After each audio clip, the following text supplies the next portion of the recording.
tonight on Friday Night Live, my guest has already been here once. As a matter of fact, he was our first guest ever before you guys ever saw this show.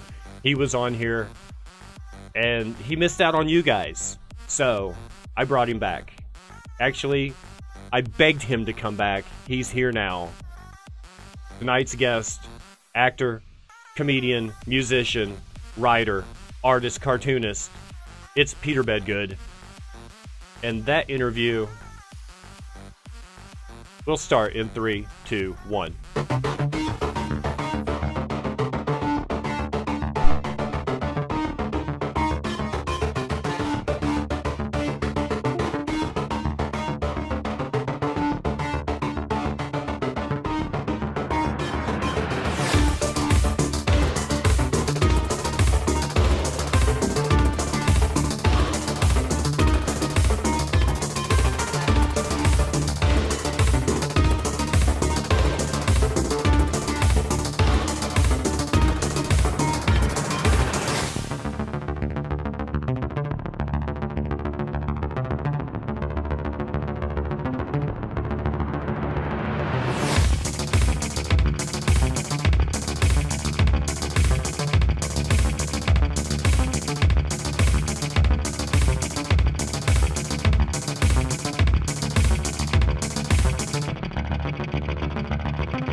Oh, I'm sorry. We were just talking about life.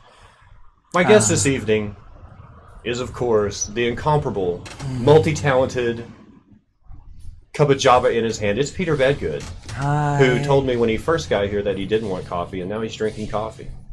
My coffee. It's fine, though. I'm going to interview you so hard tonight. Okay, everything's on. Bojo and Kiki, I love Peter. You heard me. Okay, it's a little early for that. No, it's not. It's never early. I'm a morning lover. Is there anything more sensual? That's kind of a double entendre, isn't it? M-O-U-R. Do you love morning, or do you love in the morning? Because no, that's good. That's a good thing. I was thinking of mourning like someone's funeral. Oh, you love mourning? Yeah, I cry when I make love. That's what I mean by I'm a morning lover.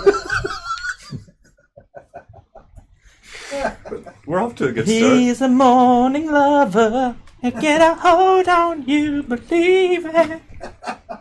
Is that Phil Collins and Philip Bailey from Earth, Wind, and Fire? A lot of people don't know this. Oliver the Alarm Dog did background in that. He was a background singer for Philip Bailey in Earth, Wind, and Fire. Come here. Come on, camera hog. Get on. Get on camera. I'm not messing with you. There you go. Look at that. Yes. 10 years old. That's 70 in human years. I don't think that actually works. Doesn't? I don't think dog years actually exist. What? I heard from a reputable source that there's really no such thing as dog years. That it's just... You would be horrible on what I lie to you. You cannot. Your lies are... I'm not lying. Well, you're not? No. You always mispronounce reputable. Yeah. That's their first...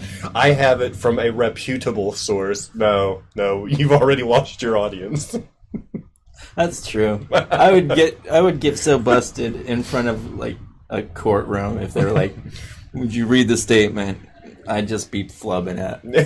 Can I borrow someone's glasses? Mama. I'm telling you, everything I say is true, except for what I told my eye doctor that I did not need glasses. Can I borrow someone's lenses? I cheat at exams, eye exams. I cheat. You cheat at eye exams. I'm not proud of it. I cheat at eye exams. I'll be honest. Sometimes. How do you do that? You guess a letter wrong on purpose? I memorize very quickly. You have the eye chart written on your forearm. Yeah. When he leaves the room, I go and I'm like E-M-S-C. Is every eye chart the same?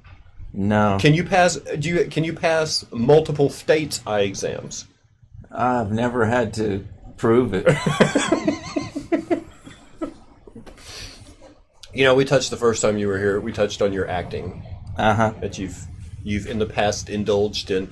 A lot of people tell me that you play the role of an American actor very well. Is that safe to say? I think so. I think I do a pretty good job, I do.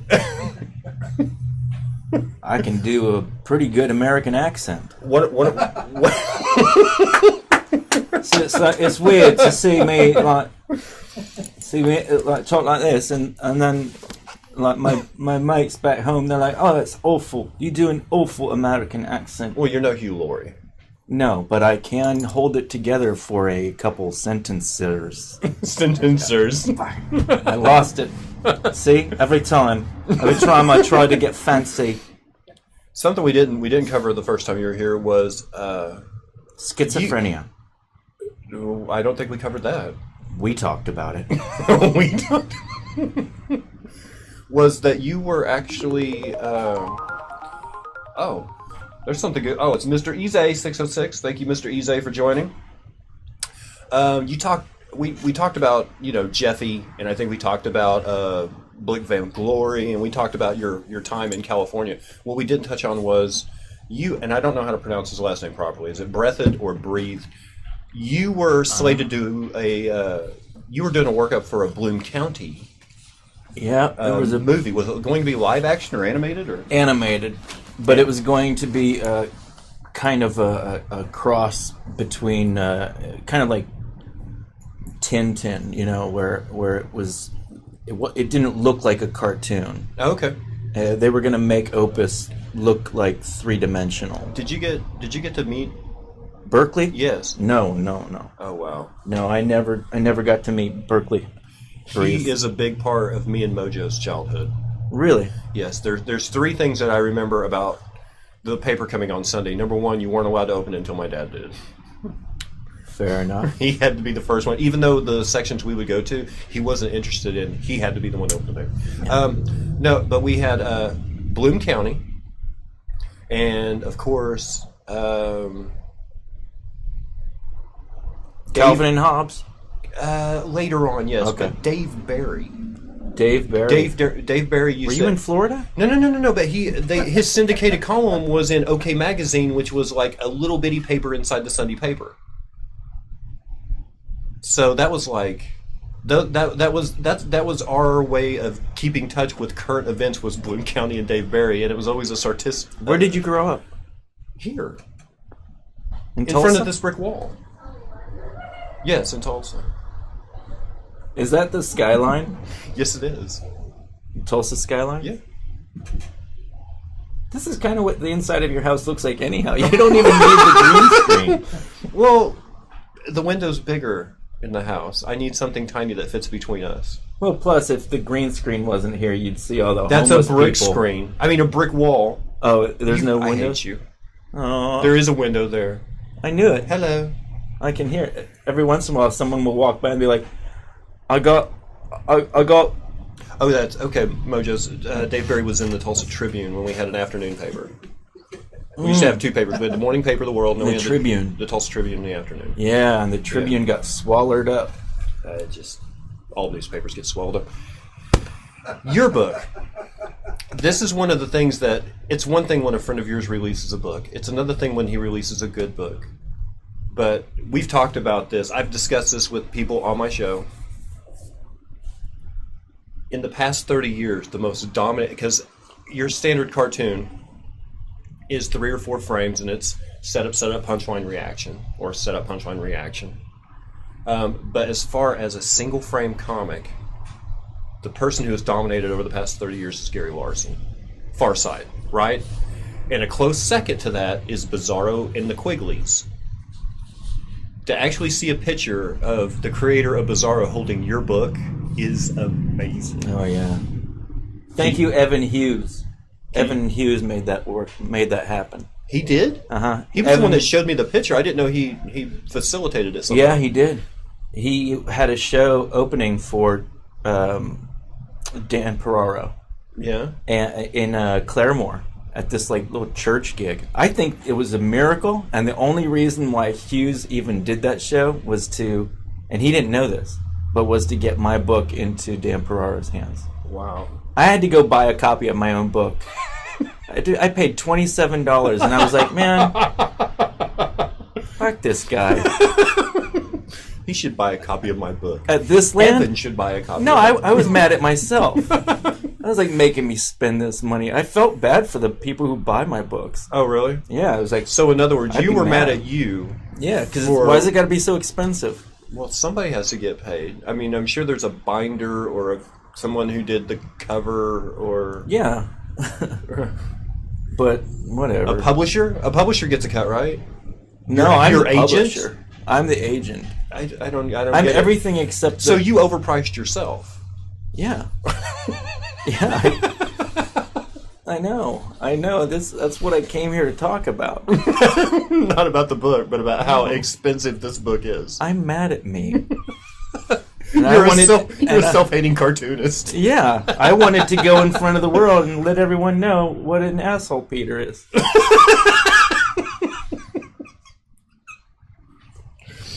He thinks he's so funny. Oh, I'm so funny. I'm gonna draw a cartoon, put some words down there, and then count all the people that like it. Is Bizarre, Make me feel good about myself. when you wanted to do this, were they like influences, or were they? Oh, the Far Side. The whole reason I did the calendar was because when I was growing up. That's calendar point one. Calendar point one. That was the first year you did a calendar. Oh, yeah. That's not the new one. Yeah, the new one isn't done yet. It will be done next week. Oh, nice. I have to draw ads. So did you look at read a lot of their material, or was it just like, and when I do cartoons, I want to do it like this. I don't want to do multiple drawings. I want to do one drawing with everything in it. You know what it is? It's I have a problem with lack of commitment. Like, I have such an aversion to commitment that I don't even want to do 3 frames of the same cartoon. I'm just like, ew, this is trite. That would be funny, though. To actually do a 3-frame or a 4-frame comic that all the characters' names are the same, but they're all different. Like, one time it's a vampire, one time it's a dog. Like, hey, Bob, and then this time Bob is a dog. Cartoons. Yeah. I might do that. It's all the same storyline, but you keep changing the characters in there, and people have to go, wait a minute, which one's Bob now? Is he the dead guy? No? No. I'm just... I'm thinking. You know, doing acting, there's a lot of emotion that's pantomime. Yeah. It doesn't take words. If a director looks at you and goes, show me anger, you can do that. That's easy. You can look mad. If someone says, show me happy, you can do that. Have you ever had like a really strange request from a director, like, show me tender? How do you pantomime tender?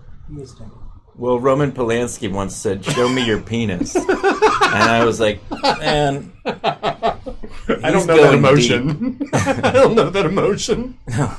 No, I'm sorry. It's a mature audience. I've never been able to talk to anyone about anything seriously in my life. Great. I got that all out of my system.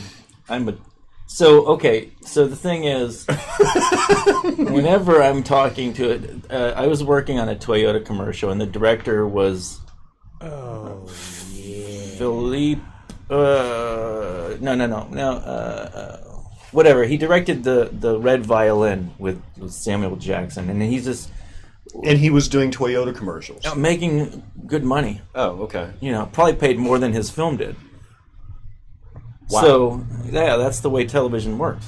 That's why you get Oscar-winning actors on The Office, because they could use the money and the bump. You know, you do one for accolades, and then you do one for But a lot exposure. of that was before, though. I mean, like Amy McAdams. She was on The Office before she was ever in. No, I mean, really? No, and the other one is well, I know like James Amy... Spader came in later, but if like, okay, Spader, he was big in the 80s. He's trying to make a resurrection. There are 2 actresses that worked on The Office who won Oscars before they were on The Office. Really? Yeah, Amy Adams and she played Holly. She was in Gone Baby Gone. She was in... The one that played Holly, the HR that replaced Toby. She was an Oscar-winning actress. And then you got Idris Elba. Idris Elba. Idris Elba? Yeah. You know what it sounds like? It sounds like every time I say his name, I'm making it up. Idris Elba. Ella and Idris. Well, the way you do it, it does. Yeah. But I think even he is like, I don't know how it goes. Sometimes it's Idris Elba. Are you a tender man? I'm a very tender man. Are you? I am. Let me ask you this. Yeah, we're close to the same age. Did you grow up skating rinks, either in Pennsylvania ice skating or roller skating here? It was kind of big when we were little. You know, there wasn't a lot of, hey, let's go to the mall. It was, you know, if you want to hang out with your friends, you would go to Skateland or somewhere like that. Did it hurt more when you would go up and ask your girl to skate and she said no? Or did it hurt more when it was ladies' choice and no one asked you to skate? This is a Tinder meter kind of thing. We're going to find out how tender you really are.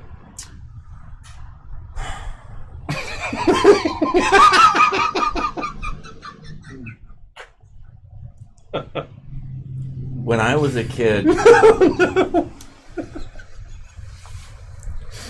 I hated hearing couple skate only. I know. I hated hearing those 3 words because I never brought anybody with me, so it was always bad. Yeah. Like that's pretty much saying, you, the lonely one, get off the floor. it's like Noah's Ark, you know? You're like, couples only. Couples only. The rest of you die. Like, really? It wasn't- We're going to start the Bible off like this? It was a good break for the fat kids, though. Because they could hit the concession stand, they wouldn't have to wait in line. It was like couples, because there wasn't too many fat couples roller skating. I don't know. When did you you- didn't go where I went. When did you come to Oklahoma? 8th grade. 8th grade. So was the Williams Center Forum still open? Mm-hmm. Okay. Me and my buddies from high school, we used to go down there and sit in the food court area around the ice rink. Great place to pick up chicks. No. No? We were we would make, because we had no money, we'd make like nickel and quarter bets on how many laps certain people could make around the ice before they'd fall and bust their ass. Do you remember Terminator X? No. Terminator X was the guy who always wore the Terminator glasses. Oh, yeah. And the members only jacket. And he had his arms behind him while he would skate. Yeah, and he would always skate to Wild Boys by Duran Duran. And when it came to the part he's skating like this and he would go, Wild Boys! Oh, yeah! And he always did that. It was kind of like Gene Kelly in Xanadu. He would do the, ho! Yeah. Every time. We called him Terminator X. I didn't know he had a nickname. Yeah. No, he was there every day. I don't know what he did. If he had a job in the Forum somewhere at like the Thai shop. Looked like a badass. But he was... And he was overworked, man. I don't think he's around anymore. I think he left with the Williams Center skating rink. I think when he was like, peace out, Tulsa. I'm moving on to better You don't skating deserve rinks. me. You don't deserve.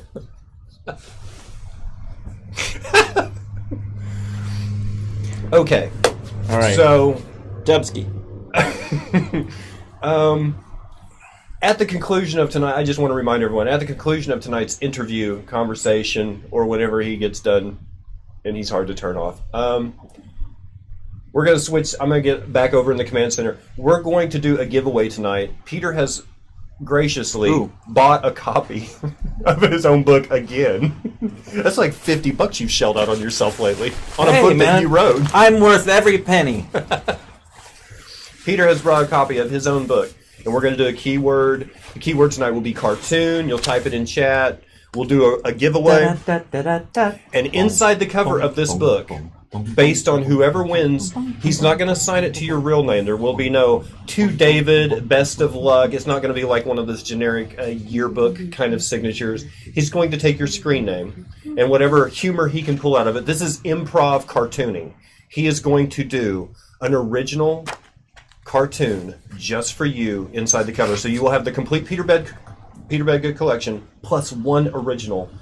That is at the conclusion of this, what's going on right now.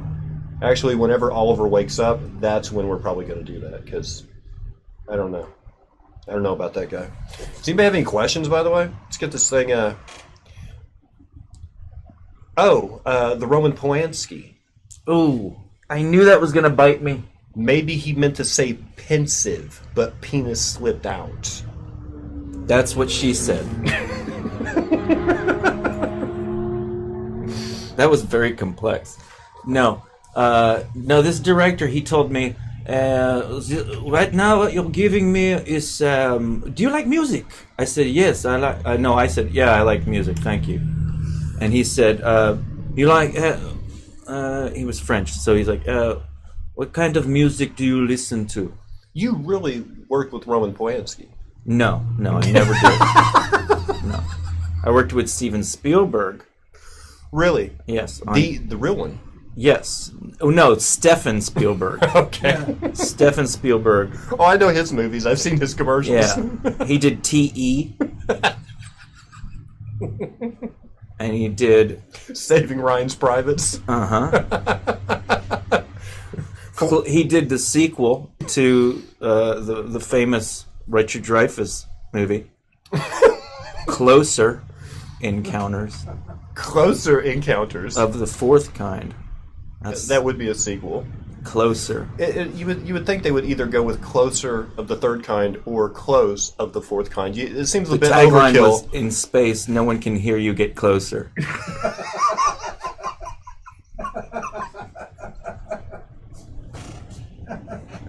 Oh, let's go to the phones! When Mr. Bedgood draws, what noise plays in his head? Thank you so much. Wow, that's a great question. Do you have a song going? I listen to music. Right now, I've been listening to a band called Khruangbin. Khruangbin.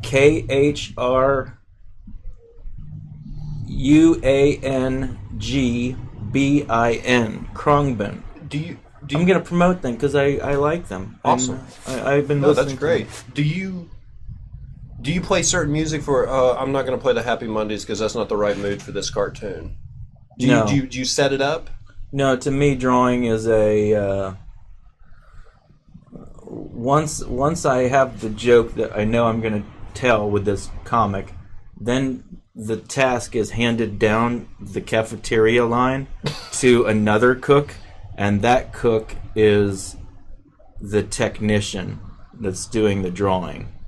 And when I'm doing the drawing, it's so finite. I look cross-eyed half the time, and I'm just buried in it. And it's just lines, like constantly, just 10,000 lines. And so to pass the time, I listen to anything, because it's once I have sketched it out, it's really just about doing this 10,000 times. Are you applying what you know from all the art that you've studied right now, or are you still learning new tricks? Like, are you doing like crosshatch and everything because you really you understand it and you know how to use it, implement it? Are you learning? Are you evolving in your art? I'm evolving in my art, but not so much with my drawing. No, I mean, I hit little spurts where I'll try something new. Mm-hmm. But once you have figured out how to wield your tool, keep it clean, guys. Once you have figured out how to actually do your talent, that's what she said. I just can't help it. Go on. It becomes about something else. I hate to say this. I wish I was more daring as an artist. What? It's something that I How do you take a chance as an artist, other than going Maplethorpe and dunking a crucifix in a glass of urine? I mean, really, how do you go? You do that. How do you become adventurous? I know, and with cartoons even. Yeah. The subject matter? I mean, you're not going to be like, all right, this time I'm going to draw the human being, but I'm going to make him edgy. Maybe I do. I'm going to make him wear a leather jacket. I think there is something to what you're saying. Is there? I'm being silly. No, because I will make something. I will set my mind to say I want to make this, and But sometimes you're growing as an artist means that you're like building a workspace. Okay. You know, sometimes when I'm growing as an artist, it's because I just learned how to sell an advertisement in a calendar. Do you miss the cabin? Was that like the? Oh, yes. Was that like the most free? I mean, you were on the property, but you weren't. I was naked all the time. I hardly ever wore clothes when I lived in that cabin. Really? Yeah, I would walk around. I would walk outside. It was like a guitar here. It was like a bed in the middle of the room, not up against the wall. It was a laptop at the end on it, and then it was like the shower curtain art, your paintings. It was like it was a 360-degree art experience. And that's how I would love to live again. Yeah. I don't like living in quarters. Yeah. I like having a workspace with a work bed in the middle and then just nothing. Maybe some books I'm reading, but I really do very well when I live in a cabin in the woods. Has your process changed since when God was a boy? Oh, no, that's great. Since God was a boy was... Yeah, that was a graphic novel that I wrote and never completed. Yeah. You never completed it? Never completed it. Lack of funding, lack of interest, better drugs at the time? What got you from... All of those? No, I think it's just that I had to move on to something else. I had to try something else. I'm going to finish it. I am. It's just... You know, I never understood when I was a kid why I would see a painting and it would say Pablo Picasso 2003 to 2006. And I'm like, that doesn't explain to me the date that this was made. And then you realize that's how long he worked on it. Oh, okay. That's what that means. Right. So I've seen paintings that have 20 years in them. Well, I mean... Because they'll take it and they'll go, oh, screw that, I hate it, and throw it over here. And come back 5 years. Who's the artist that's known for sunflowers? Van Gogh. Okay, Van Gogh. They say his style of painting was impasto. It's like the building up of it. They said his paintings weren't even dry by the time he died. Yeah. Like the paint was still wet because of the thick layering of paint he did. And that put a lot into perspective for me because I just thought, you paint, you let it dry, you die, someone thinks it's good, then you become famous, because I don't really know of any painter that was famous in his own lifetime. No, Van Gogh sold 2 paintings in his lifetime, and they were bought by his brother Theo. Right. And his brother Theo was a dealer. It was an art dealer. A lot of people don't know that Van Gogh, Vincent was an art dealer before. He came from a family of art dealers, and as his grandfather was a Presbyterian minister, something like that. But yeah, that would explain why he cut his ear off. Well, you know what? Because those sermons go on forever. I know. I feel his pain. A lot of people don't know this. There's a debate about the ear. So what about it? Van Gogh at the time lived with Gauguin. Yes. And Gauguin was a fencer. It was in that, there's like a little French town that's known for its art community, right? Yeah, I've heard this. I've heard some of this story. So that's where the ear thing happened. He was living with him, and 2 things are curious. One, Van Gogh was a drunk and hard to deal with. Heard that.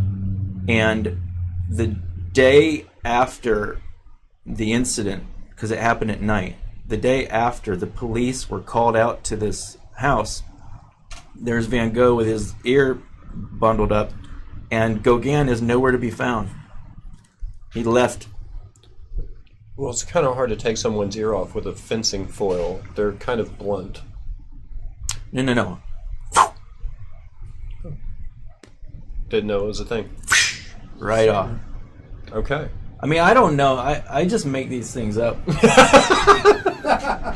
Thank you for getting us all in a nice mood. It's a screenplay I'm working on. Called Van Gogh, The Untold Story. Right. The unwarranted story. I'm not a big fan of a lot of painters. There's a lot of classic painters. There's like 2 people that stand out in my mind that I love. Number 1 is Da Vinci because of the scope of his work. It was everything. It wasn't just painting. It wasn't just sculpture. It wasn't just mechanical drawings or the human body. It was this one person was doing all of this. He put festivals together. He was like an artist back in his day. He wasn't like a hermit.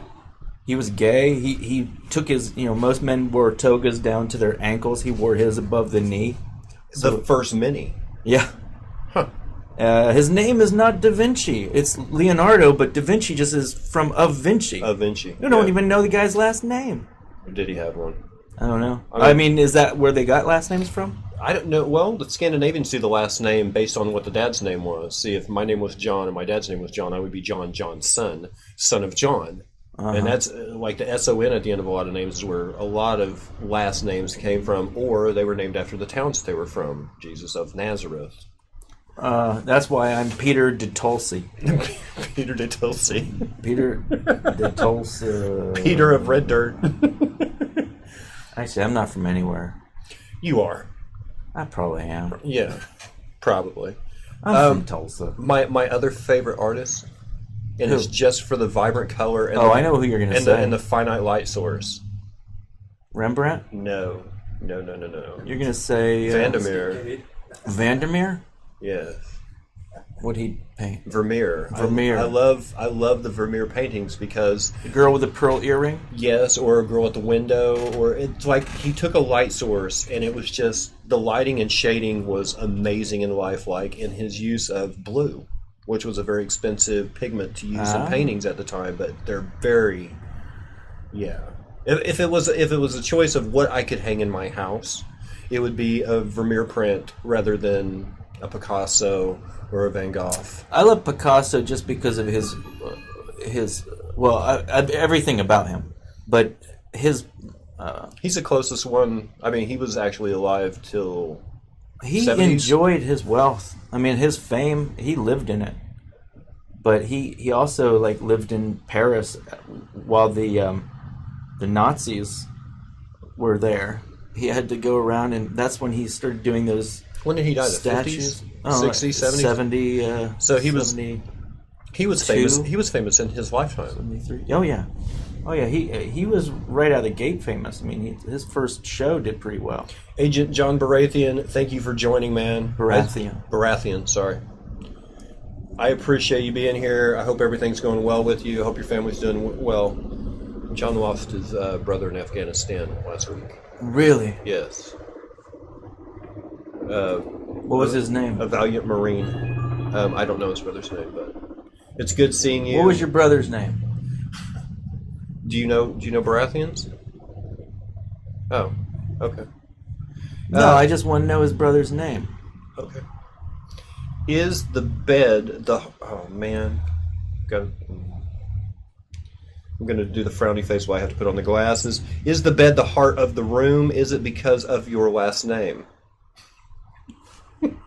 We're talking about the bed being in the center of your cabin room. Ah. Is it because bed is good? No, it's because of the... That's a great question.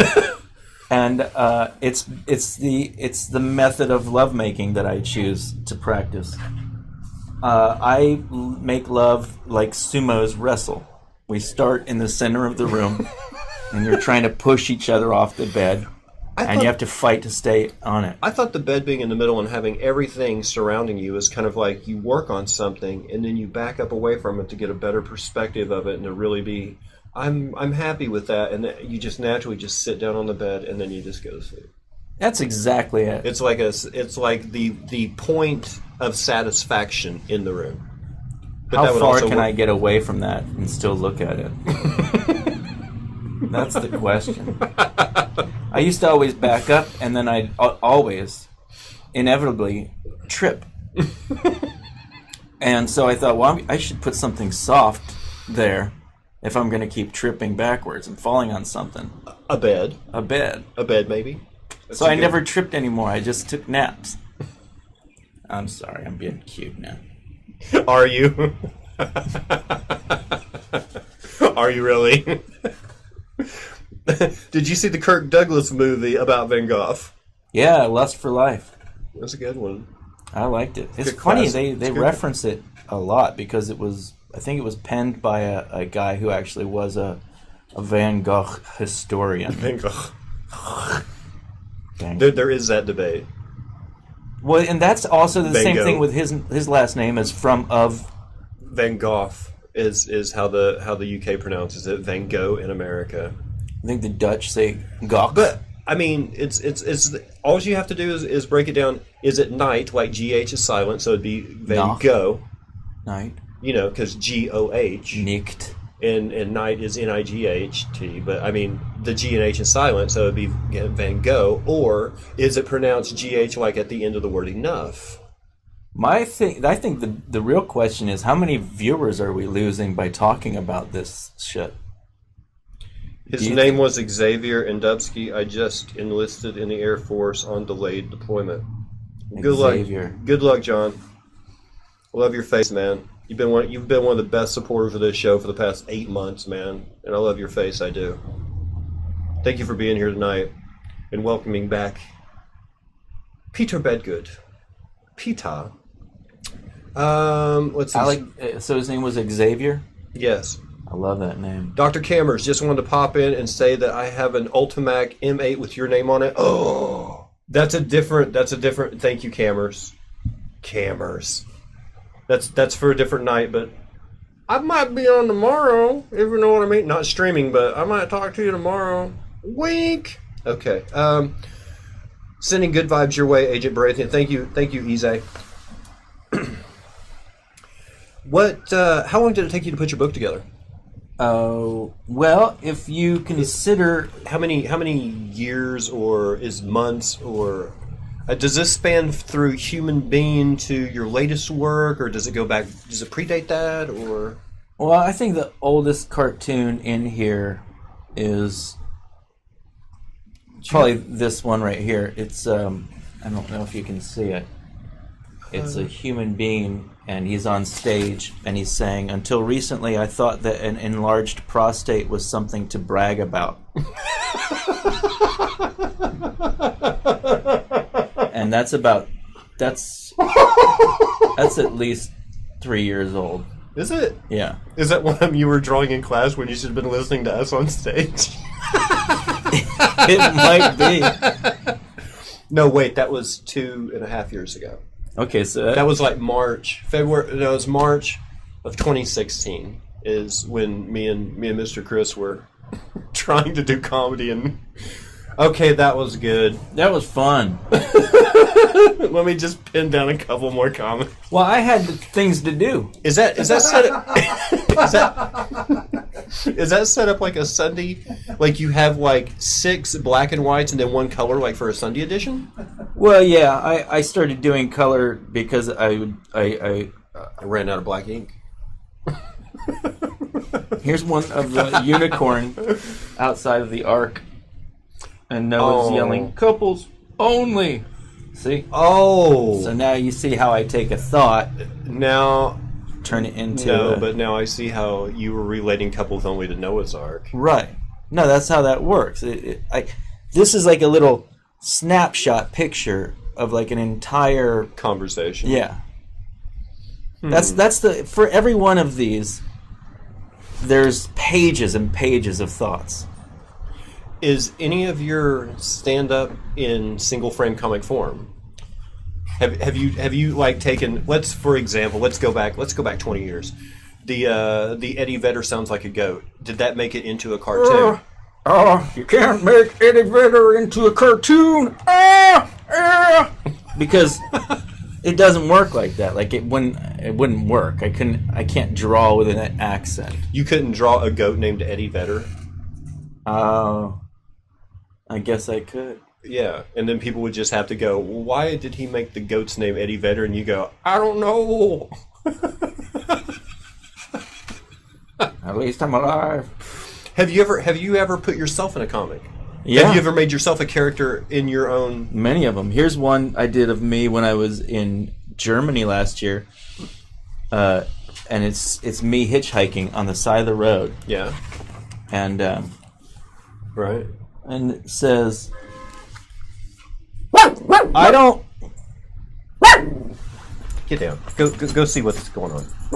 So rude. So rude. Go interrupt someone else's interview. Go to one of the other studios. I don't even know if I can get the energy back. Oh, I'm sorry. Can we start with Okay, the new question? this is a cartoon that I did when I was in Europe last summer with $200 for 3 months, living in people's backyards and on trains and buses. You were not. You went to hostels. I didn't. I stayed in 3 hostels. In 3 months, I stayed in 3 different hostels for a night each one, because it was $19, $37, and somewhere. Yeah, but they were paying you because you were the American. No, they show weren't. Show us how to. I mean, yeah, I made some money, but when you've got to eat, let's say. When you say staying in people's backyards, you meant with their permission? Not always. Not always. No, man. There were. I was homeless for days on end. I slept in. One night I slept in an elevator car. We talked about that. One night I slept in someone's backyard. You said there was like a train or bus service that went in continuous circles around the town, and you would just kind of ride it. Yeah, I would put my bag in front of me. I mean, it's funny because, you know, when you're in a big city and you see homeless people and they've, like, figured out a system. Yeah. Man, try it sometime. No. Spoil yourself. Spoil yourself. You deserve it. Spoil yourself by living minimalist. It says, I don't know what I'm doing half the time. The other half the time, I'm wrong. And whatever time's left over, I'm bad at math with. Oh my God. Here's one of a doorbell being rung, and it's saying, I'm going to tell the homeowner. Don't push me. I'm going to tell the homeowner. So that's just a couple examples. Here's one that says, if you can see this one, here's a cartoon that says, it shows a person writing a letter, and then it says, Dear Mom, I am my own man now. I await your reply. Where'd you draw inspiration from when you draw your comics? Is it? I was gonna say, see this right here? You have that page marked. What is that a magnifying glass? Yeah. So you can look closer at the cartoons. Oh. Far Side never did that. Oh, it's not art. It's actually to take out of the book and to use it. Yeah. Look Okay. Tonight's giveaway, you not only get the Peter Bedgood cartoon collection and one original cartoon, you also get a magnifying glass, so you don't have to look like me. See? Here's one. This is you asked about do I ever do stand-up comedy with my cartoons? Mojo asked, would we see your set list in a book if we looked really hard for it? Yes. Very good question, Mojo. Okay, because here's an example. This is a bit that I do, but it worked. But it worked. This is one of the jokes I did that was funny. It shows a guy standing with his arm cocked on an imaginary window, and it says, Google introduces carless driver.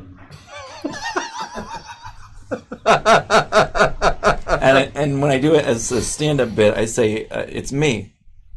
I'm the carless driver. I just walk around, with my arm hanging out like this. And then if no one really catches on, you just blow on the harmonica and keep playing guitar. Yeah. So you see, I am a much better cartoonist than I am a stand-up comedian. You've got how much time into doing cartoons? Thousands of hours. Yeah, but 25 years in comedy.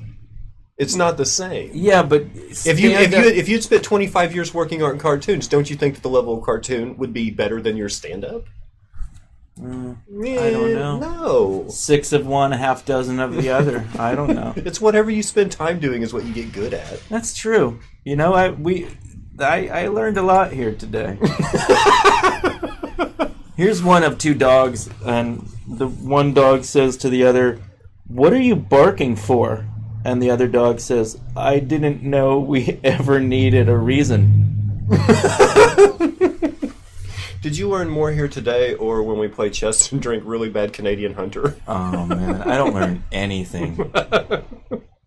All I learn is how to lose gracefully. I learned how Van likes to blame whoever is sitting around him when he loses at chess. If this person wasn't talking at the time, you wouldn't have beat me. He always does the asterisk thing. I'm putting an asterisk on this game. Well, of course you are, because you lost.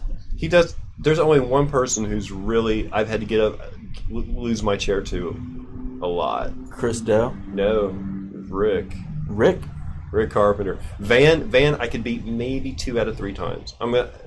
It's probably like more like somewhere between 50 and 60%. But I'm gonna say 2 out of 3. You probably about the same. Rick? No, you could beat me about. I'd say there's Rick, like 20% chance. Rick, it's a coin flip. I know his opening. Here's the thing about Rick's chess game. I know his opening. I know his opening 8 moves. It's whether I can get him to back up a step in those 8 moves. Depends on whether I can win the game. If he just keeps pushing forward, he does an opening that it doesn't really have a name, but I call it the Roman Road because basically he opens up the 4 middle squares of the board and defends the outside 2 on each side. So basically, if you come up the middle, you're screwed, and if you try to hit him from the edges, you're screwed. But there's a way of getting to him at it, and that's to not let him set up his Roman road. So every time he puts a piece out there, you just take it. You don't let him feint an attack and posture an attack. If he puts a piece out there and you're in position to take it, you take it right away. Even though you're going to lose a piece, you do it, and that's the only way you can beat him. But sometimes he doesn't care and he just keeps throwing pieces out there, and it's terrible. I wish that much thought was put into my chess game. What do you mean? We've played for hours. Yeah, but I play a reactionary game of chess. No, there is no reactionary game of chess. Well, when the other person's white. If you're countering my moves, you're a move behind the entire game. Well, that's why I'm losing. Big mystery solved. I know my first 9 moves, regardless of what you do. A lot of times when I'm playing with Rick, every move he makes, I'll make. So I just completely imitate him until you realize that he's playing you and you've just opened yourself up. No, and then I'll throw a wild card in there. I'll zip the bishop all the way to the corner and make him go. And then he'll pull a pawn out, and then I'll bring the bishop back. Sometimes I'll make a move and then unmake it just to throw him off. Do horrible breakups make your work better or not so great? Better. Does it? I know. Happiness is not an artist's friend a lot of times. Really? Contentment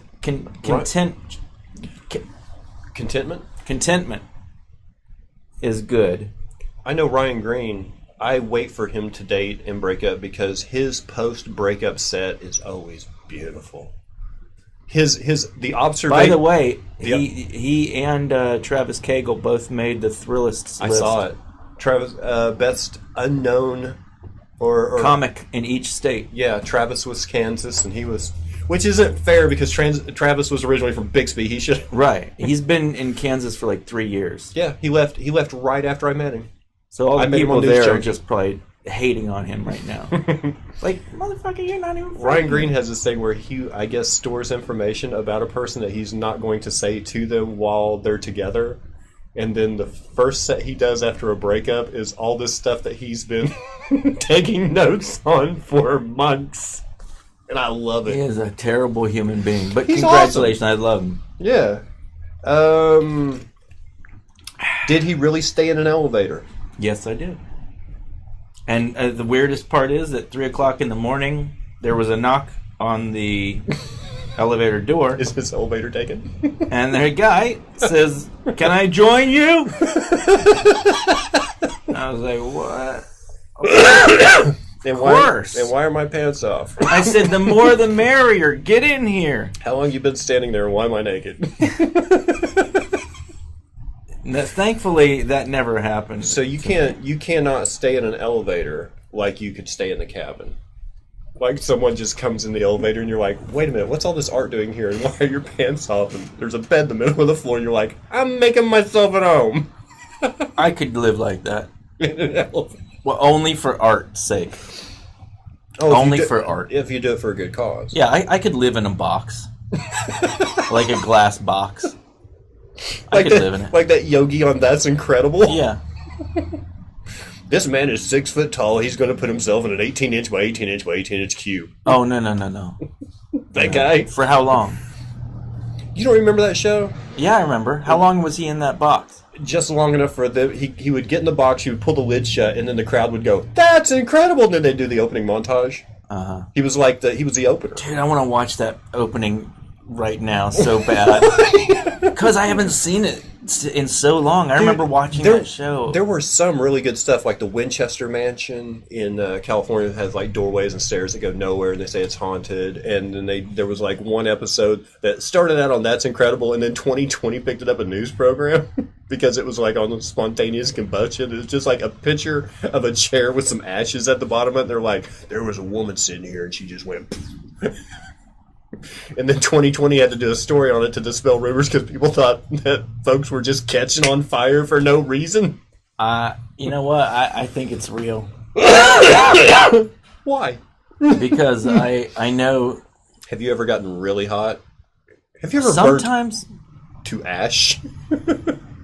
No, but No. I did get to Ocean City, Maryland one time, and I turned as red as a crab. And my family sat around and peeled my skin for days. Instantly turned red? No, you sat out in the sun for a while. Yeah, it was about 8 hours out in the sun. Well, that's normal. Is it? No, it's not normal to sit out in the sun for 8 hours, but it's normal for to turn red. Okay, so if I'd stayed out a little bit longer, just imagine. Eventually. Yogi Kudu? Oh, yes, that's him. Good one, Mojo. Let's see. What is the best cartoon? What is his best cartoon so far? They're asking you to judge your work and give them I guess probably not your best cartoon, but what is your favorite? Because I mean, how do you judge best? Oh, this one's drawn very well, and this one's only drawn kind of well. I mean, what's your favorite? I never go by the quality of the drawing. It's always the joke. Well, the joke makes the cartoon better? Sometimes it's perfect. Sometimes the two meet up and it's just meant to be. Like, sometimes the art is bad. Here's one. This is one of my favorites. It's a horse sniffing glue and thinking of his mother. And it's a crass drawing. But, you know. Did you randomly pick that out, or did you look for that in the book? No, I looked for it. How many comics are in that book? 300. Really? Mm-hmm. Very nice. Here's one of Annie Lennox doing the weather report. She's saying, "Here comes the rain again," and it's saying 60% falling like a memory, 40% like a new emotion. I'd like to apologize for Peter just now. We make fun of so much on this program, but Annie Lennox is not a target. And I'm not taking this personally because I'm a massive Annie Lennox fan. At all. At all. I had no idea. Why?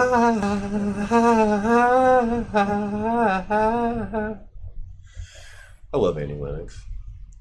I may be fine, I may be fine, I may be selfishly unkind.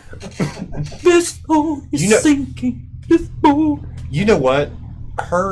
She's strong vocalist, right? I mean, just amazing range and power. And her, when she did Why on Saturday Night Live in the 90s, I swear there were times she was 16 to 18 inches away from the microphone and still just belting out these powerful notes, just strong.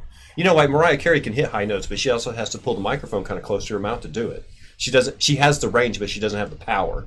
Whereas Whitney Houston could hit those notes and hold the microphone out here and still, you know what I mean? Like, Annie Lennox is amazing. She could throw the microphone away. You know? Like, operatic singers, they don't use microphone. Well, I mean, they do, but they don't hold them. Okay, we've covered... Oh, but the glue-sniffing horse is fine. Yes, the glue-sniffing horse is fine. We don't make fun of Annie Lennox. I think Dubsky was clear when he said... Here's one of... Are we going to the book? Let's go to the book. Here's one of these two monsters watching as this guy is laying in bed, wide awake, and one monster says, "Let's eat him now." And the other monster says, "You know the rules. He has to be asleep."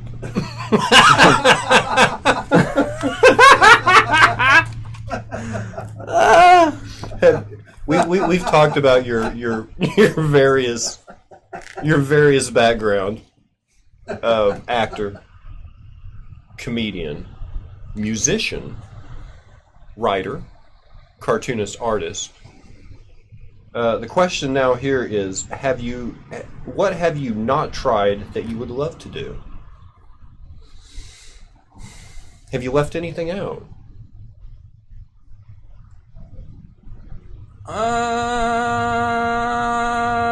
Singing? I'd like to be able to sing to people at night when they're trying to sleep. I want to be a professional sleep singer. Is there anything is there anything that's not art related or entertainment related that you would like to do? Is there anything outside the scope of your... I think of you as like a Renaissance man, because there's like everything you do is either art or entertainment, and I'm old. And like the Renaissance, yes. And I'm a cheap hotel. You're younger than I am. Am I? Yes. Oh, great. Dude, I'm as old. Finally. I am the same age as CR, who will be our guest next week. Wow. I know. And I don't even want to... CR looks good for his age, too. I mean, he's got a lot of gray, but if he shaved his face and got his haircut, he looked 13. Right now he looks like Dan Haggerty and Grizzly Adams. He looks like a kid doing cosplay as Hagrid. He actually looks like if Grizzly Adams had BF'd Cactus Jack. Denver Pyle on the show. If Grizzly Adams and Jack had a baby. He looks like... And Uncle Jesse was like a donor of some kind. He looks like Chunk from Goonies trying to buy beer. Like, put this on! I'm gonna use that next week. He looks like Chunk from Goonies at a Jewish play. CR's gonna be here next week. Let's see. Yogi Kuda. Okay, the Crystal Skull, Believe It or Not, or Real People. Oh yeah, the Real People show. That was fun. That was another 70s. Like there was That's Incredible on ABC. Real People was on Channel 2 on NBC, and it was a cast of 4 people documenting stories about. Oh, that dog. Here's a good one. This is fun to do. You can do this at your own leisure, but it shows someone going up to a DJ at a club and yelling in their ear, "Can you play Connect 4 by Milton Bradley?" By the way, he's sharing these comics with you because not everybody is going to win a copy of the book. There will be one winner tonight. But I do have a link if anyone wants to... Okay, we'll put that on the description of the video for sure. Have you got any silly backpacking stories from your time in Germany? Silly? No. The Germans? I don't Do they have do anything silly silly? stories. You know what's not silly about... Germans? Yeah. They are not silly people. They are... For some of you who didn't see the first interview that we did with Peter back in July, explain to them why you are such a novelty in Germany. Well, because in Germany, no one's funny. Like, is there like... I did a stand-up comedy routine at an open mic. It was mostly musicians. And these guys came up to me afterwards, and they're like, "That was very funny. Tell us how you did what you did when you said the words that made the people laugh." And I said, "You mean make a joke?" I'm like, "Yeah. Was ist das?" I was like, "You never made a joke?" And they're like, "Here, a very popular joke is to say that my father died in the war because he fell out of guard tower." That is very well received as far as jokes go. But mostly we just do wordplay. I swear I am... Is that really a joke, or is that just your example of what they were saying? That's word for word. That's a conversation. A joke in Germany is my grandfather died in the war because he fell out of a guard tower. Yeah. And that's a hack joke. Like, when someone gets up to like, this is my first time ever doing this, so I'm going to tell a joke, yeah? And then they tell that joke, and everyone goes, fucking hack. Meme comic. Mm-hmm. We heard it already. All of our grandfathers died like that. Frankie Boyle did a joke one time about World War II. No, it was Henny Youngman? No, not Henny Youngman. No, he's a German comedian who spends most of his time in England now. Well, there's only two. And there's only one Iranian. Their last... And that's four times as many as German comics.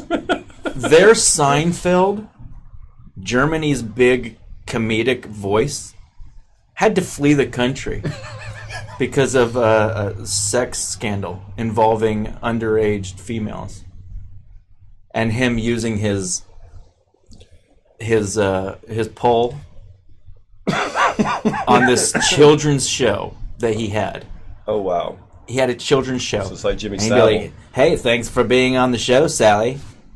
Want to see my room?" Yes, mister!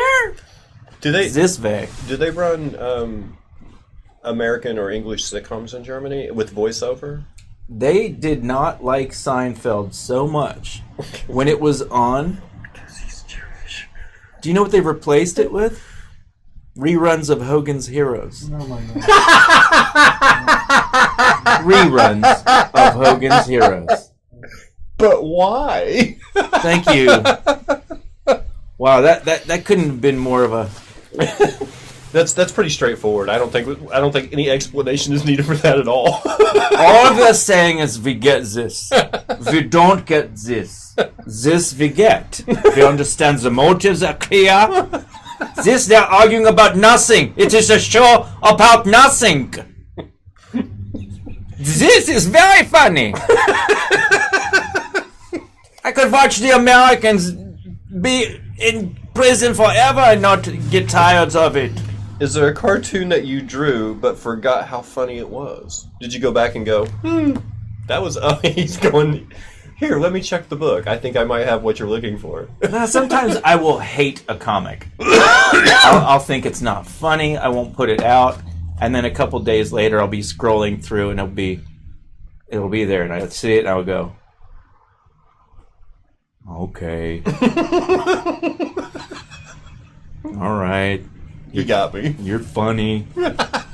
Here's one of open mic night at a tragedy club. And it shows this kid for some reason dressed in a toga, and he says, "My concubine broke up with me and took half of my ass." And someone in the audience is yelling, "You're not even sad."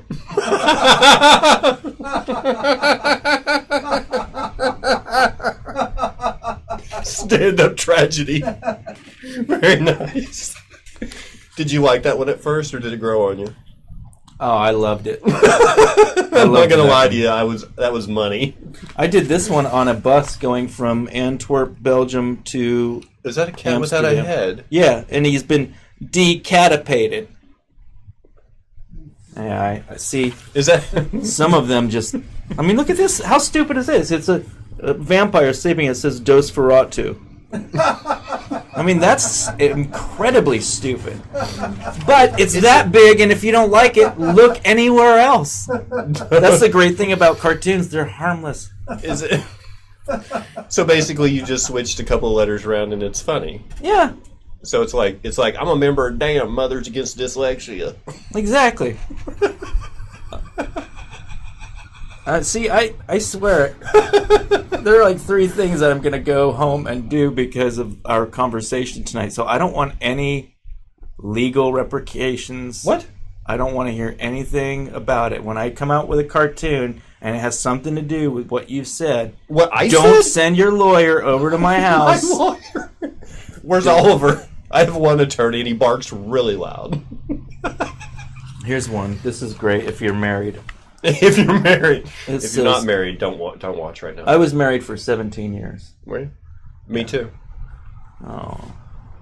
Well, 17 in February. Oh, so it's still ongoing. Yes. Oh. Well, it's almost 17. We've been together 17. This is an airplane, and its wing is on fire, and it's going down very fast. And inside, someone is saying, "Honey, take off those noise-canceling headphones and wake up. We're going to die." Wouldn't that just be the worst? I think about that all the time, like how bad it would be, like you fall asleep and then someone's like, "Oh, wake up! We're going down." Okay, like, why did you wake me up? So you're a naturally silly person. Yes. Okay, I need you to get in character. I need you to be, not somber, but thoughtful right now. Are you warm enough? The question is, and I think this has a serious tone to it, so I wanted you to get in character. What is the most beautiful thing that you have ever seen? He's already thought of a silly answer, so now he can't do. I can't do the serious one. No. Silly wins every time. The most beautiful thing I've ever seen. Sunrise over the Alps. Probably my kids. Oh, because I mean they're gorgeous. yeah. I mean I don't like them, but they're aesthetically very pleasing. I saw the pictures from their births. And I love my kids and like a natural setting, something you've seen when your travels, or what? For example, sunrise over the Alps. I mean, is that as awe-inspiring as it gets, or being naked in a cabin? I mean, what? Maybe you pass by a mirror and go, "That's the most beautiful thing." I think once you've done acid, it's really hard to explain to people how something like rust can be beautiful. Rust? Yeah. Like if you've ever stared at rust, like the rust that builds up on the back of an old Chevy truck. Yeah. And look at the way the rust is eaten away at it. It's just gorgeous. Yeah, but acid makes it makes everything a little bit different. Yeah, it definitely does. I mean, I've honestly, stared at wood burning for 4 hours. I took acid one time and was cold in my apartment and laid down on the floor and covered myself with a couch. I just pulled the couch on top of me. Yeah. I mean, that's not normal. No. And it wasn't the most beautiful thing I ever saw, the underside of that couch. I saw a tree once, and I walked around it, and as I looked at it, it was Jimi Hendrix's head. And then when I walked around the tree, it stayed Jimi Hendrix's head. Like a 4-dimensional chia pet. I was just like, oh my God, my brain is doing this to me. Do you enjoy doing the cartoons, or do you enjoy doing some serious work, like the band T-shirt that has the woman and her afro has the rest Count of the Tutu. Yes. I love that. You like that? Yes. You've actually incorporated the rest of the band in her afro. Oh man, thank you. Do you like doing that kind of stuff? Is it more commercial work, or are you? Oh, it's definitely more commercial. Or is that? Do they commission you to do that? Okay. And that's a paying gig. Yeah, it's a paying gig, and I take those anytime. I love doing them. I just did another one for an improv troupe in Tulsa called Crayons Improv, and then I did one for Ida Red. I did an ad for her. So I like doing commission work, but not all the time. I would rather have my own project going on. But they are refreshing and they pay. Germans are very serious people. I think we've established that. Ja. Ja ist stupid funny. There ist nein nicht lustig. The stand-up tragedy was something that he worked on maybe 15 years ago. Yeah. And just now you figured out the right way to frame it in a cartoon. Uh-huh. Nice. Yeah. Okay. Rat rods for days, dude. Rat rods. Fire is mesmerizing. But is it beautiful? Yes. Hypnotic is one thing, but beautiful. I see a narrative. When I look at wood burning now, ever since acid, I see a metropolitan world of like little lights going this way and that way, and here's an intersection, and that's the way I look at it. So the fire is alive like a city. Yep. And that happened because when I was on LSD, it happened. So now I look at everything differently after LSD. The theory is that every time you take a hit of acid, your personality changes a little bit. I can see that. I don't do acid anymore, by the way. No. But I'll never say never. Between like February of 2000, the 1st of February 2000 and the second week of March 2000, I averaged like 6 hits a day. Oh my God! For 6 weeks straight. I don't think there's How are you even here right now? I don't think there's a piece of the old me left. I think like I mutated at that point. I don't think, because they say, oh, your personality changes a little bit. No, I think I did a total overhaul. I really did. Well, I changed in a good way. I didn't become... What? Is that an indictment? I'm just saying. I worked on me with acid. Can you add links to pics of his work to the YouTube? I can send you a link in the comments on the description of the YouTube. Oh yeah, there you go. Video. I will put a link to his book. But some lucky winner. What is a challenge for you? What stretches you? Well, we're still going through questions, and then as soon as the questions are over, we're going to conclude the interview, and then we're going to set up a keyword, and then you guys can sign up, and we'll give it like 5 minutes for everybody to, type in the keyword and get ready. And then we're going to give away one of his books. Now, the winner of his book, he is not going to sign it to your real name. He's going to sign it to your screen name.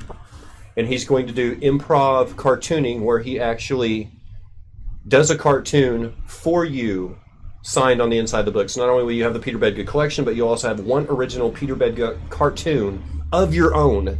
And that's after we get done with the questions, and there's not that many. What is a challenge for you, and what stretches you? Let's start with that. What is a challenge for me, and what stretches me? What is a challenge for me, and what stretches me? Do you like to do things that you're comfortable doing, or do you like new opportunities? I like new opportunities to a fault, because, like I said, I have a problem with commitment, with follow through. So, an artist is supposed to push themselves. So sometimes my pushing myself is doing the same thing for a focused amount of time, so I can prove to myself that I can commit to a project, like putting a book together. It's completely unnatural for me to do anything as organized and businessy as, send files through emails. I walk around naked. I eat a lot of mushrooms. So doing anything that's like businessy, that's... Do you find it just a bummer to even have a phone? Yeah, well, that you have to connect with people. No, I love people, but you know what? Sometimes I was like, oh, if I ate at home, I'd save so much money. But like, I like people so much, and so much of my work is done when I'm alone, that when I get a chance to go out in public, I love to go out in public. You should do your... I would meet you at the Phoenix. Yeah, I still do. I still have a beer in the afternoon. Yeah, and you're doing.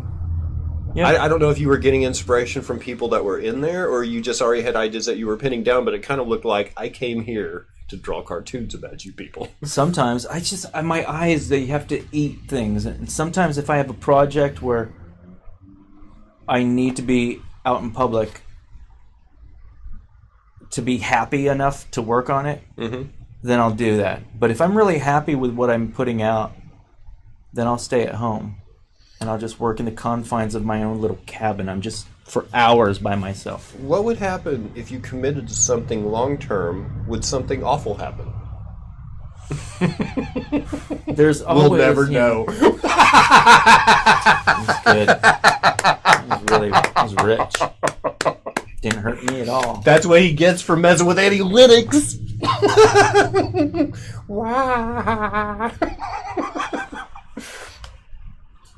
That was kind of a snarky question, by the way, Mojo. Wait, what was it? What would happen if you committed to something long term? Would something awful happen? Who asked that? I'm not going to say Mojo's name. Alright, well, look here, Mojo. She has a follow-up question that's really good, but I want to get that one in first. Alright. The Tao says to desire is to invite pain. I try to avoid desire so that I cannot be hurt. I don't like this. I don't like what this is doing to me. Okay. This is a serious question. Something terrible could happen if I commit it. I think I keep people at arm's length, and I put my art in front of me because I'm very much more fragile than I not appear. Not to open your mail and read it publicly, but in the It's past, just a bill. In the past, you have, to a certain extent, when you were in really good places with really good opportunities and really good connections, kind of sabotaged yourself. You don't do that with your art, with the cartoons, though. Like, this is the one thing that I think you really, truly want to... I found my calling. Keep going, be good at... Because, I mean, you've let a lot of other things slide to maintain this, right? Oh, yeah. I mean, I've sat in Tulsa now for a considerable amount of time because it's the most conducive environment for my prolificness. It's well, you live a very bohemian life. I mean, from cabin to where you are currently. Yeah. I mean, it's still the surroundings, the people. I mean, they. My daughter was over the other day, and she said, "I get it now, Dad. I get it. I know why you have to live like this in order to make." Brooklyn? No, Bella. She's back? No, she was just passing through. She's moving to Montgomery, Alabama. What? I thought she was doing. I thought she was out for pilot season out in. No, she's not an actress. Oh. She and her boyfriend, who is a novelist, they just moved to Europe for the summer from L.A. And then they lived over there for 4 months. And then when they came back, they decided they were going to buy a house and flip it. So they had a specific amount of money that they were going to spend, and they did their homework and found a place that... In Alabama. Good housing market in Alabama? I guess so. It's a cute little place. It's a lot like this. It's brick. It's 1930s. Yeah, it's a lot like this. It's green screen. They bought a beautiful green screen mansion down on the Virtual River. I didn't mean it in a bad way. I wondered if he had a strange rule about committing to things long term. Peter's a rule breaker. Even if he gave himself a rule, he'd break it. Because he's a rebel. What? He's like Fonzie in every episode of Happy Days before the shark episode. That's where jumping the shark came from. Yeah, of course. What would... Oh, wait. There we go. What do you hope people remember about you? That's a little deep. I mean, let me ask you this. That's a good question. Let me ask you this. Is there something that you like about yourself that you would want people to remember? Or are you always like under construction? You know, like, I'm not happy with that, I want to change that. Or I'm not happy with this part about me, I want to change that. Because I am. Me. Do you? I love me. And you want people to remember... I want people to remember that they were loved by me. I want people to remember that... I'd like to influence people to feel like, well, if he can do something with the, minuscule amount of brains and talent that he had, then surely I could be the next president. You're inspirational anyway. I never knew you could live in Europe for 3 months on $30. Yeah. Like, that was like, how the... And get back. Well, like, that's my mom's fault. my mom got me back. If it wasn't for my mom, I'd still be in Europe. But I got terribly, terribly sick. I was terribly sick. Just terribly sick. I lost 20 pounds, and I don't have 20 pounds to lose. From lifestyle? From just not having... No, it was some sort of stomach virus. Ugh. I don't know how I got it, but I just remember one day being able to see my stomach growl. It was like... I was like, oh no. And then I'd eat, and it wouldn't stay. It would be like... What do you do if you're a foreigner? I mean, do you just like check in to a hospital, an A&E? I mean, what do you do over there? I lucked out. I did some stand up at a club, and a woman approached me, and she said she was from Brooklyn originally, but had lived in Berlin for 19 years. She said, "I'd like to learn how to write jokes like you," and I said, "I will teach you." And we arranged on an amount and when we would meet. And then after like a week of that, I said, "How about you don't pay me and you let me sleep on your couch?" And she said, "That works for me." So I stayed with her and her two sisters. It was a real nice posh situation. Great cooks, beautiful women. And I would have stayed a lifetime, but it's one of those, you have lucked into some, like it never would have happened if I had money. Right? But like you were telling me the story at one time about you were doing some drawing at an outdoor cafe in California, and a woman just happened to pass by who had just written a book and was looking for an illustrator, and they put you up in the guest house and gave you like pretty much your own keys and carte blanche to roam the grounds and come up to the main house whenever you're hungry. And it's like, who does that happen to? Oh yeah, it always happens to Peter. Like, can you buy my next lottery ticket? Yeah, because it's... You know, I was eating Chinese food the other day, and I got this fortune cookie that said, "You will never have to worry about money again." And my friend said, "Since when did you ever?" Right. And I said, so I took that to heart, and I started thinking, oh, I never have to worry about money again. And I don't worry about it. And I always have it when I need it. Is there anything you can find that's actually valid to worry about? I mean, I don't... People think I'm apathetic because they're like, he doesn't care. I think the quality of one's soul. Okay, all right. And I got you there. Not so much because of hell and damnation, because I don't really believe in that. But I do think... Well, hell is just on the bottom side of the flat earth.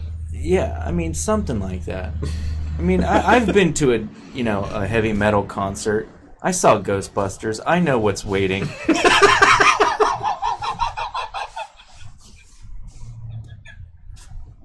A 150-foot tall marshmallow man? Lots of... That's the afterlife? I don't know.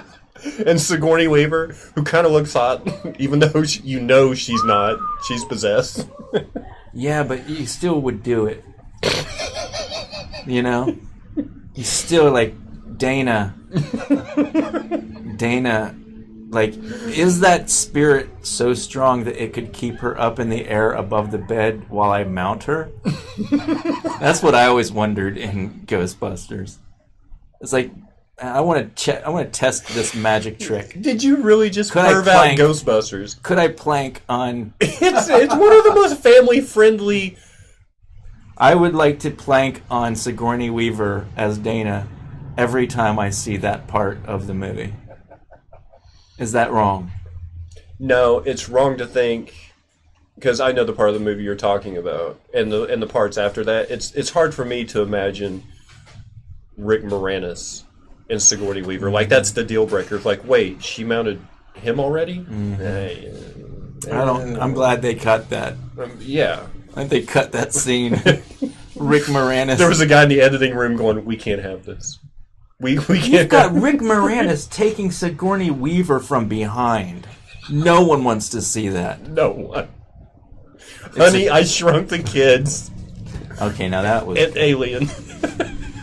Rick Moranis wasn't an alien. No, Sigourney Weaver. Oh, yeah. Yeah, it's an unholy union. Gorillas in the Mist.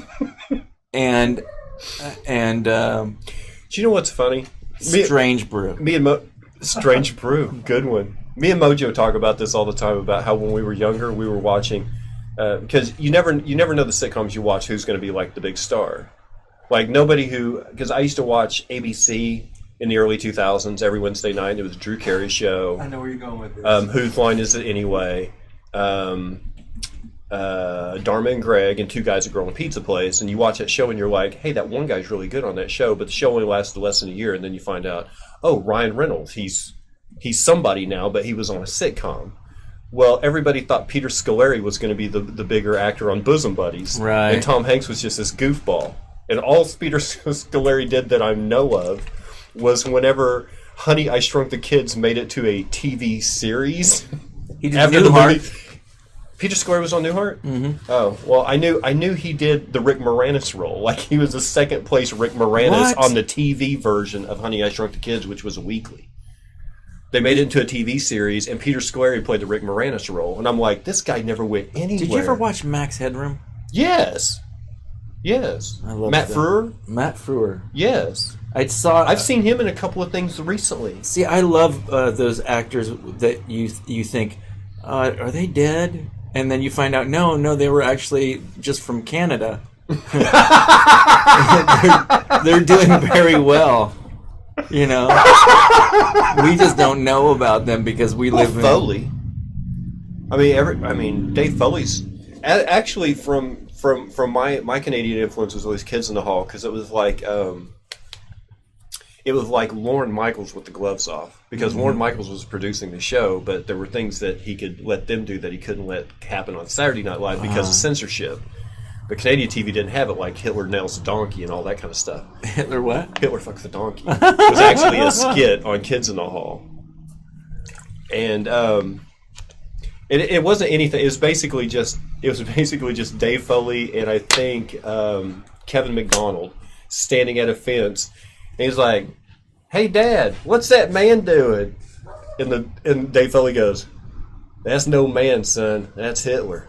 And he's fucking a donkey." And then it just shows like Bruce McCullough's face with a little Hitler mustache. You just see him like sweaty going, You don't actually see a donkey. But that's the kind of stuff they give. And those guys all, Scott Thompson kind of fell off the map because his whole stand-up act was how much he was gay and how much he didn't like people who weren't gay. Mm-hmm. But, Dave Foley still does movies. He does television. Kevin McCullough. Mark McKinney was not only on Kids in the Hall, but he came in the mid-'90s and was on SNL in the rebuild years, like the 20th anniversary kind of stuff. My favorite skit on there was the guy who was painting his chair, and the kid comes up, he's like, "I'm a really good painter, can I paint your chair?" He's like, "No, I got it." He's like, "I only eat onions." He's like, "That's great, kid. Do you have any onions I could eat?" "No. I'm kind of busy right now painting this chair." "Well, I already said I'd do that for you, and then you could go in the house and get me an onion." He's like, "Don't you have some place to be?" He's like, "Yes, I'm in a bike race." It was the funniest thing. That and the Bird Woman. Remember Bird Woman? Yes. I saw that on acid. That was Mark McKinney. That disturbed me so bad. It makes me nauseous. Do you think I'm pretty? Oh, it's so disgusting. It's like in Monty Python with the a novel bite.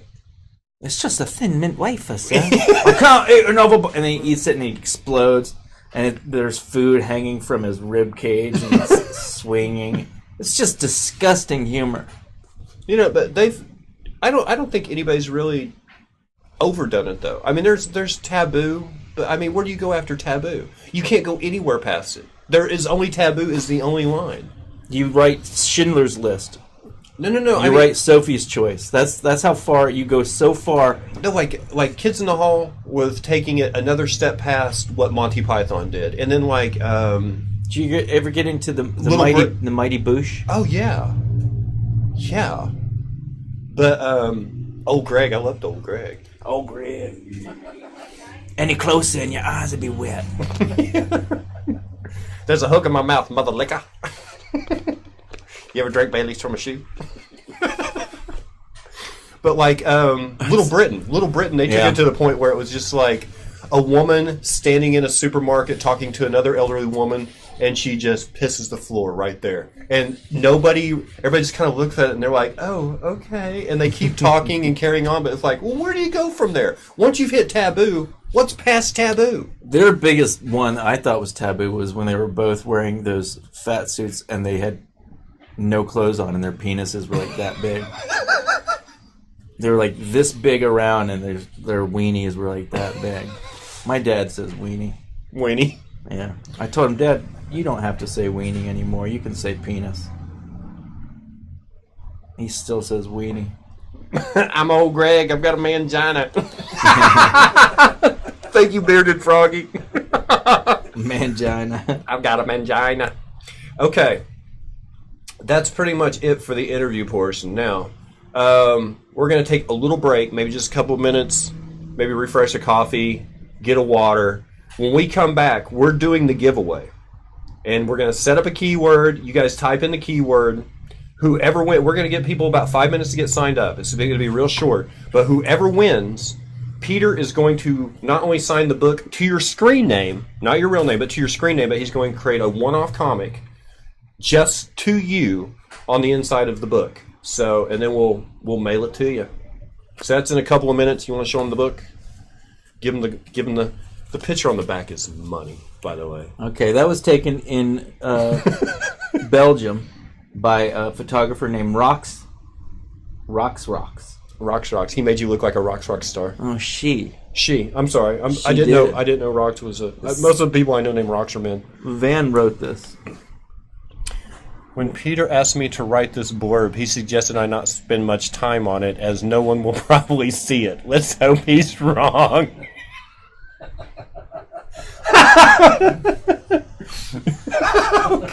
He goes on to say, these cartoons and drawings were composed all over the world by an artist whose motto in life is, and has always been, quote, if it doesn't pay, I'll master it, end quote.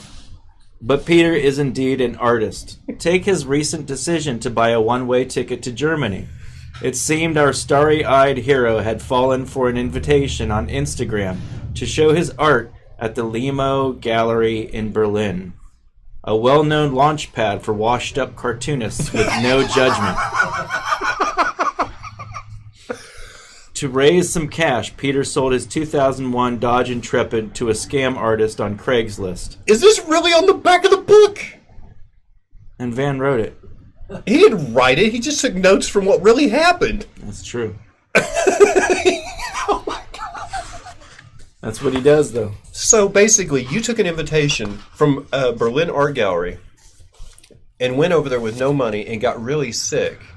And if you had died, your art would have skyrocketed in price and allure, because it takes an artist to pass away before his art was really appreciated, right? So I think Van might have had a plan. He was probably kind of disappointed when you showed back up. He's like, I was going to sell all Peter's art for... I was going to retire. But he survived. Starry-eyed. What do you call you? Starry-eyed dreamer? I can feel the anger in that blurb. I can feel how he's a little disappointed. Oh, it's nothing. He goes on to say that, he says, Peter netted nothing. Nevertheless, undaunted, undeterred, and ignoring the pleas of family and friends, Peter merrily skipped off on a 3-month misadventure with only $200 in his pocket. There was no show. Enough said.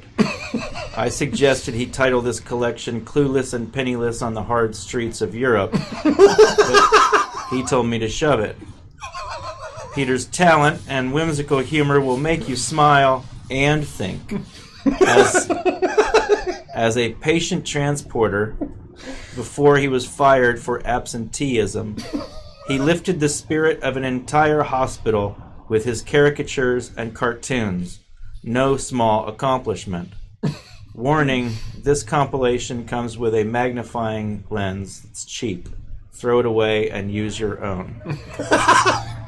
He really wrote all that? Yeah.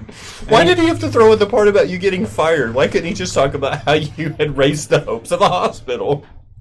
Dude, on the front, he writes... Why did you let him write so much of your book? It's obviously a plot. Because this sounded good. Let's fake a death for the children, Mojo says. Oh, she also says the photo is really great, and I love how she captured you. She's a really good photographer. It looks like she might have cut her teeth in the hard streets of 80s hairband. That looks like a pose from either Mike Tramp of White Lion, or I can't remember the man's name. I remember the guitar player's name was Key Marcello, but the lead singer of Europe. Oh, Carrie. The only I mean, that's the name of the song. the only band from Norway to ever write a song called Cherokee. That's right, they did have a song called Cherokee. What about that cover? Oh, for the Final Countdown? Yeah. Yeah, I had the album. It was great. It looked like it was made by the same guy who did Stranger Things. Yeah. It had that kind of like... I was always into Yes album covers. Oh yeah, Fragile. And then afterwards, whenever in the late 80s, early 90s, 4 of the original members of Yes got back together because the band had changed over so much. But Trevor, Anderson, Bruford, Wakeman, and Howe. Steve Howe, John Anderson. Wakeman just died. Rick Wakeman. And they formed a group, and then the guy who did the album covers for Yes did their album cover for Anderson, Bruford, Wakeman, and Howe. It's good stuff. It was more like the original Yes.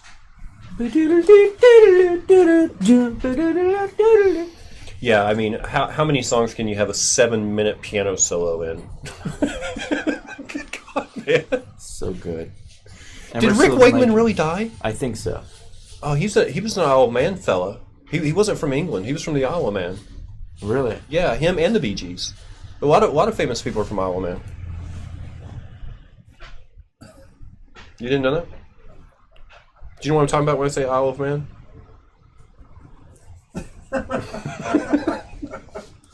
Should we clip it right there and go to the giveaway? I have to pee really bad. Okay, that's what we're gonna do. We're gonna take a little break. When we come back, we're gonna do the giveaway, and Peter's gonna do something amazing. Yes. Okay, so we'll be back in like 5 minutes. Thank you guys for watching. We'll be Please right back. come back. We'll be right back. I don't even know.